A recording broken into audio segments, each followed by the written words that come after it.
ովքեր են կողմ լիցենզիայի դադարեցմանը։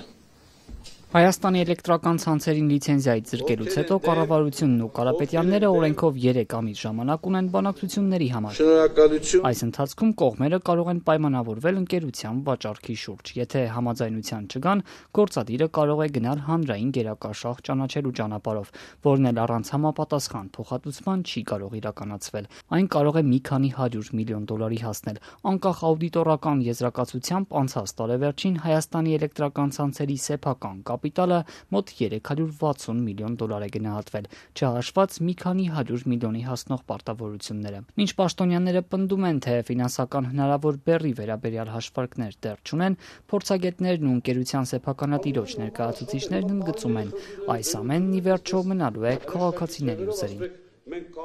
Մի քանի 100 միլիոն դոլար մենք,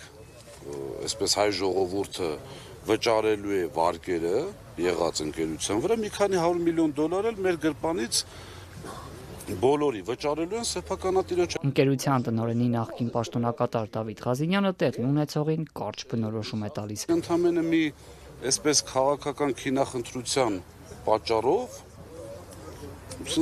այսպես ասած, ընկանք պարտքի տակ, էլի։ Վարչապետը Միլիարդատեր Սամվել Կարապետյանի ձերբակալությանը զուգահեռ հայտարարեց Հայաստանի էլեկտրական ցանցերն ազգայնացնելու մասին ու արդեն 5 ամիս է տնտեսական հնարավոր հետևանքների մասին հարցերին իշխանականների պատասխաններում մտահոգության նշաններ առանձնապես չկան։ Ինքը Նիկոլ Փաշինյանը, որը սկզբում պետականացման մասին շատ ավելի կտրուկ էր արտահայտվում, այժմ փոքրինչ մեղմել է հռետորաբանությունն ու ասում է՝ կառավարությունը գնելու հարցը կքննարկի, եթե մեջբերեմ կինը տրամաբանական լինի, հակառակ դեպքում կփորձեն մասնավորի ներգրավել։ Բոլոր դեպքերում պետք է վճարի հեծին, բայց ով մի սցենարի դեպքում կառավարությունը, մյուս սցենարի դեպքում նա ով ձեռք կբերի, որովհետև ըստ էության անուղղակիորեն կստացվի, որ ձեռք է բերում իհարկե կառավարության միջամտությամբ, բայց ձեռք է բերում մյուս ընկերությունից։ Կան ընկերություններ, որոնք պատրաստ կլինեն միջազգային արբիտրաժում քննվող եւ փաստացի այլ սեփականատիրոջից վերցված ակտիվի համար այդքան գումար տրամադրել, հետո էլ միլիոններ ծախսել արդիականացման համար։ Բանակցություններ ընթանում են, գործադիրն այս հարցերին դեռ չի անդրադարձել։ Գոնե հրապարակավ որևէ այլ ընկերություն Հայաստանի էլեկտրական ցանցերը գնելու ցանկություն առայժմ չի հայտնել։ Կառավարությունը հաջորդ էտապով փորձելու ազգայնացնել, ինքը շատ դժվարությամբ կարողանալ գնահատել լիցենզիայի արժեքը, հիմա լիցենզիայի արժեքը դուրս է գալիս, դուք այսպես կդնեն հաշվեկշռային արժեքով տարբեր դուքերը կգնահատենք, ասեն այսքանն է արժեք, այսքան վարկ ունենք, այսքան ենք ձեզ վճարում։ Պայքար, պայքար։ Կարապետյաններին փոխհատուցում տալու կամ ընկերությունը գնելու ֆինանսական բեռը միայն այսբերգի երևացող մասն է։ Այս գործընթացը բացասական ազդակ է ուղարկում հնարավոր ներդրողներին, ընդգծում է տնտեսագետ Սուրեն Պարսյանը։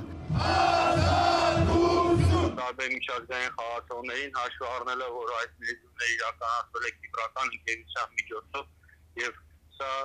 նաեւ էությամբ դառնում է ոչ տեղական վեճ, այլ միջազգային վեճ։ Հայաստանի ներդրումային վիճակագրությունն այս պահին էլ դրական չէ։ Այս տարվա մարտին օտարերկրյա ուղղակի ներդրումների ծավալը գրեթե 890 միլիոն դոլարի էր հասնում։ Հունիսի վերջի դրությամբ այն նվազել է 143 միլիոն դոլարով։ Այսինքն 3 ամսվա ընթացքում հայկական ընկերություններում օտար ներդրողներին պատկանող այդքան մասնաբաժիններ օտարվել են, նրանք դուրս են եկել շուկայից։ Իդեպ Հայաստանի օրինակն աշխարհում եզակի չէ։ 21-րդ դարում ենթակառուցվածքների ազգայնացման մի քանի աղմկահարույց պատմություն հարավային Ամերիկայի երկրներն են ունեցել։ La nacionalización de la transportadora de electricidad 2012-ին Բոլիվիան որոշեց պետականացնել էլեկտրաէներգիայի փոխադրման ընկերությունը Transportadora de Electricidad-ը։ Նախկին սեփականատեր իսպանական Red Eléctrica de España-ից գույքը վերցնելու գործընթացին նույնիսկ զինված ուժերը մասնակցեցին, մտնելով ընկերության գլխավոր մասնաշենք ու բարձրացնելով Բոլիվիայի դրոշները։ Սա ուղեկցվեց դիվանագիտական կոշտ գնահատականներով։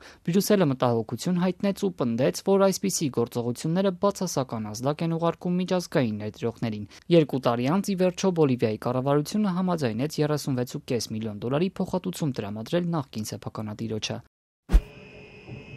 Նույն տարում ազգայնացումը նաև Արգենտինայի օրակարգում էր։ Բուենոս Այրեսը որոշեց պետականացնել երկրի ամենամեծ էներգետիկ ընկերության YPF-ի բաժնեմասերի մեծամասնությունը, համաձայնելով սեփականատեր իսպանական Repsolին $5 միլիարդ փոխհատուցել։ Ավելի քան 10 տարի անց Արգենտինայի որոշման իրավական հետևանքները դեռ զգացնել են տալիս։ 2023-ին ամերիկյան դատարանն այդ երկրի կառավարությանը պարտավորեցրեց $16 միլիարդ փոխհատուցել ընկերության մյուս փոքր բաժնետերերին։ Բուենոս Այրեսն այժմ վիճարկում է որոշումը եւ ամենաբարձր մակարդակով հայտարարում մեծ փոխհատուցումը կարող է ծանր հետևանքներ ունենալ Արգենտինայի համար, որն այժմ էլ տնտեսական խորը խնդիրների մեջ է։ Իսկ Հայաստանին աշխարհագրորեն ամենամոտ գործը յուկոսինն է։ Ռուսաստանի կառավարությունը 2000-ականներին Միխայել Խոդորկովսկուն պատկանող ակտիվները բռնագանձեց ու փոխանցեց պետական այլ նավթային ընկերությունների։ Տարիներ տևած արբիտրաժային քննությունից հետո Հաագայում տեղակայված տրիբունալը 2014-ին որոշեց, որ Ռուսաստանը պետք է $50 միլիարդ փոխհատուցի նախկին սեփականատերերին։ Մոսկվան դեռ վիճարկում է այս որոշումը։